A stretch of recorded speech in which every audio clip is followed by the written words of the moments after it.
За энэ бол гишүүний асуултанд хариулъя. Тэгэхээр яг уу бид бол яриад байгаа шүү дээ. Ер нь энийг зөв болгоё гэдэгтээ бол тантай санал нэг баг. Энэ сүүлийн хэдэн жил буруу явж ирсэн учраас өнөөдөр бид нар бас ийм хүнд нөхцөлд нөгөө супер цикл гэдэг ийм олон жил үргэлжлэх юм шиг бодож явснаас ийм байдалд хүрчээд байгаа юм. Гэхдээ энийгээ засаа зөв болгоё гэдэг дээр бол бид маш их хүчин чармаалт гаргаж ажиллаж байгаа. Тэгэхээр тэр бондын хувьд бол та ярьлаа. Ер нь төсвийн алдагдал, мөнгөн хөрөнгийн дутагдал хоёр бол хоёр өөр асуудал шүү дээ. Би нэг зүйлийг хэлсэн. Төсвийн алдагдлыг бонд гаргаж нөхгүй гэдгийг хэлсэн. Энийг бол номон дээр тусгасан баг. Төсвийн алдагдлыг бол бид сүүлийн хэдэн жил товт бонд гаргаж нөхөж ирсэн бол энэ жил эх жилийн хувьд бол тэхгүй л гэсэн ийм санаа.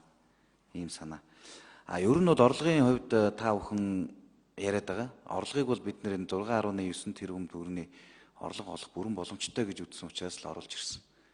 Маш олон хүчин зүйл байгаа. Энэ дээр бол ямар нэгэн байдлаар сонгуул хараад харин ч сонгуул харж жилийн төсвүүд 2 дахин нэмэгддэг байсан бол энэ онд бол тэхгүй байгаа. Улс орноо бодё, цаашдаа зөв явъя. Энэ дээр бол сонгуулийн талаар бол яриад байх юм байхгүй.